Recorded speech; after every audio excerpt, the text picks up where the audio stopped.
অবশেষে দ্বীপ দেশে খেলতে শ্রীলঙ্কায় পা রাখলেন ৩ টাইগার।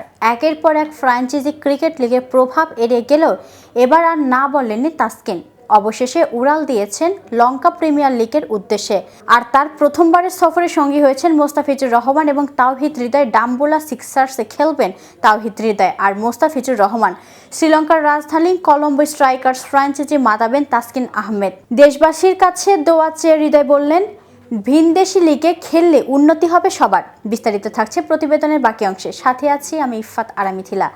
অন্যদের মতো ডট খেলায় মাতেন না, ধূপধাপ পেটানোর ওস্তাদ। চাপের মুহূর্তে বড় শট খেলায় কলিজা আছে তাওহিদ হৃদয়ের। বিশ্বকাপে বাংলাদেশের পক্ষে সবচেয়ে বেশি ছয় হাসারাঙ্গার বলে ওভার বাউন্ডারে হ্যাটট্রিকও গড়েছিলেন ডালাসে। এবার নিজ মাঠেই কি বাংলার নয়া ছক্কা রাজার কাছে মার খাবেন হাসারাঙ্গা?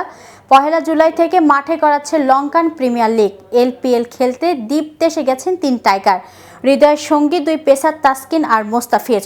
গেলবারেও এলপিএলে জাফনা কিংসের জার্সিতে আলো ছাড়িয়েছিলেন তাওহিদ হৃদয়। এবার দেখা যাবে ডাম্বুলা সিক্সার্সে একই দলে আলো কাটবেন কাটার মাস্টার মোস্তাফিজুর রহমানও।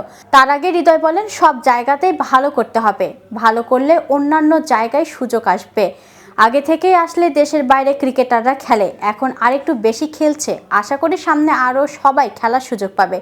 তাওহিদের বিশ্বকাপ গেছে মোটামুটি। দলের হয়ে সর্বোচ্চ রান করলেও নিজের পারফরমেন্সে সন্তুষ্ট হতে পারেননি এই ডানহাতি ব্যাটসম্যান।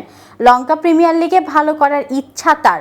হৃদয় বলেন, গতবার ভালো করেছিলাম বলে ফ্র্যাঞ্চাইজি আমার উপর আবার বিশ্বাস রেখেছে। আমিও চেষ্টা করব নিজের পারফরমেন্স দিয়ে ভালো কিছু করার। কোনো লক্ষ্য নেই।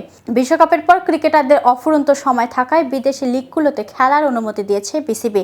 ৩ ক্রিকেটার খেলবেন লঙ্কান লিগে। সাকিব, রিশাদ, সাইফুদ্দিন ও শরীফুল এই ৪ জন যাবেন কানাডার গ্লোবাল টি-20 খেলতে। তরতর করে টাইগারদের কদর বাড়ছে ভিনদেশি লিগে। আইপিএলে ধোনির সান্নিধ্য যেন নতুন করে নিজেকে ফিরে পেয়েছেন দি ফিজ। বিশ্বকাপটাও মন্দ যায়নি। তার কাটার স্লোয়ার নানা ভেরিয়েশন দেখতে লঙ্কান লিগে চোখ থাকবে টাইগার ভক্তদের। সোমবার এলপিএলের উদ্বোধনী দিনেই রয়েছেন ডাম্বুলার খেলা। পরদিন তাসকিনের কলম্বোর। ১ জুলাই থেকে শুরু হয়ে আগামী ২১ জুলাই পর্যন্ত চলবে এবারের এলপিএল। পুরো আসরের জন্যই অনাপত্তিপত্র পেয়েছেন বাংলাদেশের এই ৩ ক্রিকেটার। এদিকে নিলাম থেকে তাসকিনকে ভিত্তিমূল্য $৫০,০০০ নেয় কলম্বো স্ট্রাইকার্স। ঢাকা এক্সপ্রেসের এটি প্রথমবারের এলপিএলে অংশগ্রহণ। বাংলাদেশ থেকে অবসরের সবচেয়ে অভিজ্ঞ খেলোয়াড় মুস্তাফিজ। খেলার সুযোগ পেয়ে বেশ খুশি তাসকিন। তিনি বলেন, এটা আরেকটি সুযোগ নিজের পারফরমেন্সকে মেলে ধরার। সবাই আমার জন্য দোয়া করবেন। বিসিবিকে ধন্যবাদ তারা সুযোগটি করে দেওয়ার জন্য। তো ভিউয়ার্স, ভিডিওটি সম্পর্কে আপনার কোনো মতামত থাকলে কমেন্টস করে জানাতে পারেন।